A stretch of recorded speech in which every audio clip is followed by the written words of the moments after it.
إلهي لست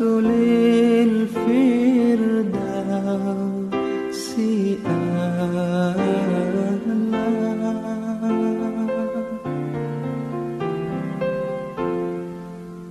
ولا أقوى على نار الجحيم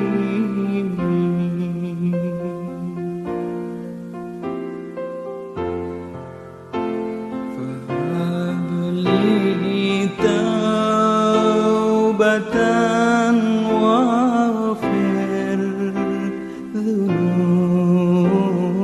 ذنوبي